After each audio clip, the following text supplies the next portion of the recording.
Sekretaris Jenderal Hizbullah Hasan Nasrullah mengolok-olok Israel terkait perang yang dilancarkan oleh pasukan bersenjata Israel. Disebutnya Israel saat ini mengalami kehinaan nyata di selatan Lebanon. Demikian disampaikan Nasrullah dalam pidatonya memperingati gugurnya Al-Hajj Muhammad Yagi, salah satu komandan Hizbullah di kota Baalbek di timur Lebanon pada Jumat 5 Januari kemarin. Dalam kesempatan itu, Sekjen Hizbullah mengklaim kelompoknya telah melakukan 670 operasi di perbatasan dengan Israel sejak dimulainya perang. Menurutnya dalam satu hari, Hizbullah melakukan operasi sebanyak 6 hingga 7 operasi. Ia mengklaim pos perbatasan menjadi sasaran utamanya. Situs-situs tersebut diserang menggunakan senjata anti-tank. Ia menyebut serangan ini membuat militer Israel kelelahan. Sementara 494 serangan termasuk 50 serangan menyasar titik-titik perbatasan yang ditargetkan lebih dari satu kali.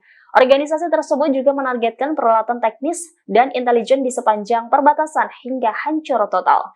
Berdasarkan informasi yang diretas Hizbullah dari rumah sakit Israel, lebih dari 2.000 tentara Israel terluka hingga cacat permanen. Hizbullah menduga Israel menyembunyikan jumlah korban untuk menutup-nutupi dari publik. Sebaliknya, Nasrullah menyebut fakta yang terjadi saat ini adalah kehinaan nyata Israel di medan tempur selatan.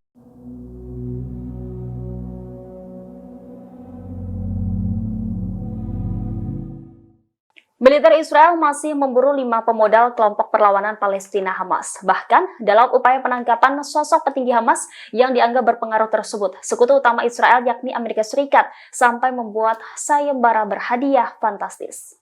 Tidak tanggung-tanggung, Amerika Serikat menawarkan hingga 10 juta dolar atau sekitar 155 miliar rupiah kepada siapa saja yang memberikan informasi yang mengarah pada penangkapan 5 pemodal Hamas. Tawaran hadiah ini juga berlaku bagi siapapun yang mengarah pada gangguan mekanisme keuangan Hamas. Sayembara berhadiah ini diumumkan langsung oleh Departemen Luar Negeri Amerika Serikat pada Jumat 5 Januari 2024. Tawaran hadiah ini menyusul 4 putaran sanksi Amerika Serikat terhadap Hamas setelah serangan ke Israel pada 7 Oktober lalu. Adapun kelima pemodal Hamas yang diburu Amerika Serikat diantaranya Abdel Basit Hamzah El Hassan Hair yang berbasis di Sudan. Ia telah mengelola banyak perusahaan dalam portofolio investasi Hamas dan terlibat dalam transfer hampir 20 juta dolar ke Hamas. Kemudian ada Amer Kamal Sharif Al-Shawa, Ahmed Sadu Jahleb, dan Walid Muhammad Mustafa Jadalah.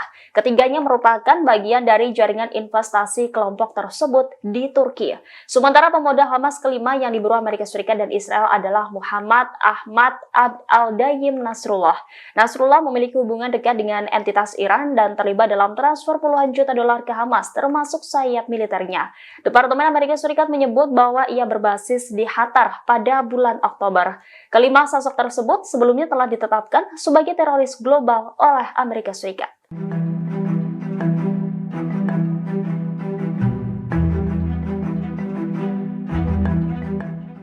Israel disebut saat ini sedang berada di tengah-tengah Perang Dunia III. Pernyataan ini disampaikan oleh Menteri Luar Negeri Israel, yakni Israel Katz. Melansir Anadolu, Katz menyebut dalam perang ini lawan Israel adalah Islam radikal yang dipimpin oleh Iran, yang tentakelnya sudah di Eropa. Front yang dibangun Iran di kawasan ini disebutnya bukan hanya melawan Israel dan kepentingannya, melainkan Perang Dunia III dengan situasi yang saat ini. Di hari pertamanya menjabat sebagai Menlu pada Selasa 2 Januari, Katz menuduh Teheran secara aktif melakukan pengembangan senjata nuklir. Ia mengklaim bahwa upaya Iran mendapatkan senjata nuklir berada pada momentum paling kuat dalam beberapa waktu terakhir. Dalam kesempatan itu, Katz juga berbicara terkait pemulangan ratusan sandera yang masih ditahan di jalur Gaza, Palestina.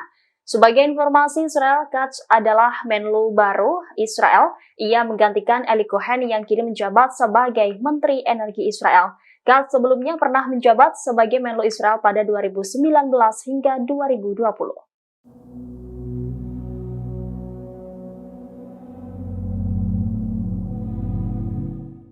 Presiden Amerika Serikat Joe Biden memberikan bantuan kepada otoritas Palestina. Terkait keputusan ini, surat kabar New York Wall Street Journal mengecam Presiden Joe Biden.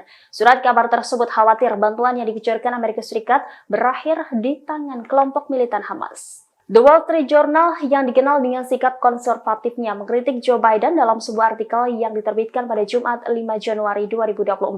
Pasalnya, Biden memfasilitasi transfer uang pembayar pajak Amerika Serikat dalam bentuk bantuan kepada otoritas Palestina. Artikel tersebut berjudul "Dolar Bantuan Anda untuk Otoritas Palestina". Penulis menjuluki sebagai skema bayar untuk membunuh. Laporan tersebut menegaskan bahwa Barat yang memandang warga Palestina di tepi barat sebagai moderat menawarkan dukungan ekonomi yang signifikan dengan Uni Eropa sendiri menyumbang 700 juta dolar setiap tahunnya. Penulis mencatat bahwa mantan Presiden Donald Trump memotong bantuan AS kepada otoritas Palestina sebesar lebih dari 200 juta dolar. Namun Presiden Joe Biden memulihkan dan bahkan meningkatkan dukungan tersebut pada tahun 2021. Penulis menekankan perbedaan pendapat yang mencolok antara Biden dan Perdana Menteri Benjamin Netanyahu mengenai dana pajak Palestina selama perang. Penolakan Israel untuk mentransfer 30% pajak yang diperuntukkan bagi Gaza membuat Abbas menolak 70% sisanya, sebuah situasi yang tidak disukai oleh pemerintah Joe Biden.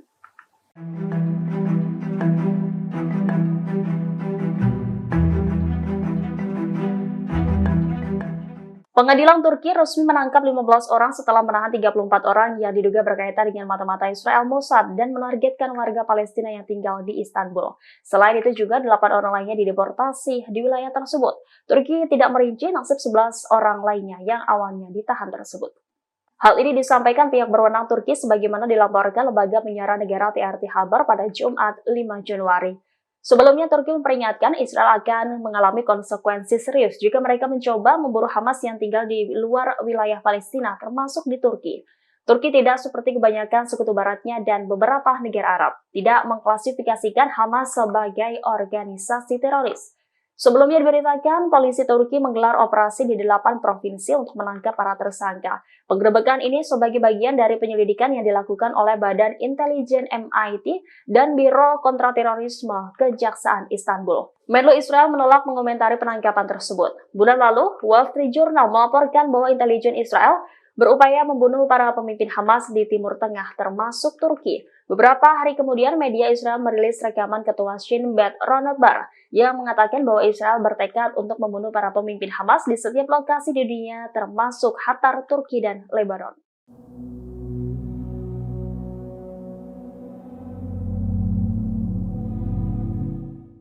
Sejumlah roket dari Lebanon dilaporkan menghujani Israel Utara pada Jumat 5 Januari 2023 malam. Militer Israel membalas serangan tersebut dengan menargetkan pusat komando kelompok Hizbullah Lebanon.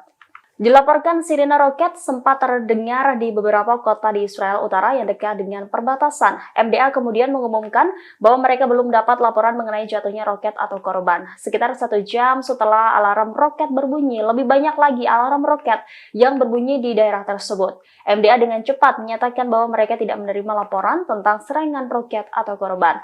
Pasukan pertahanan Israel mengonfirmasi bahwa sejumlah roket telah ditembakkan ke Israel dari Lebanon. Sebagai tanggapan, IDF menyerang sumber-sumber tembakan. Sementara itu, di waktu yang sama, IAF menyerang pusat komando operasional Hizbullah di daerah Blidah, Lebanon Selatan.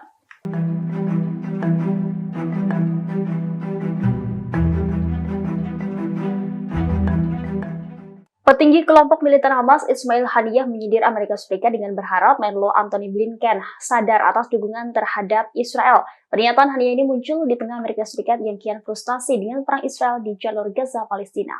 Menlo Amerika Serikat Antony Blinken memulai kembali tur di Timur Tengah sejak Jumat 5 Januari di Turki. Selama kunjungannya, Blinken juga akan datang ke Israel untuk menekan Perdana Menteri Israel Benjamin Netanyahu agar berbuat lebih banyak untuk melindungi warga sipil di Gaza. Blinken juga meminta Netanyahu agar mengizinkan lebih banyak bantuan untuk mencapai wilayah tersebut.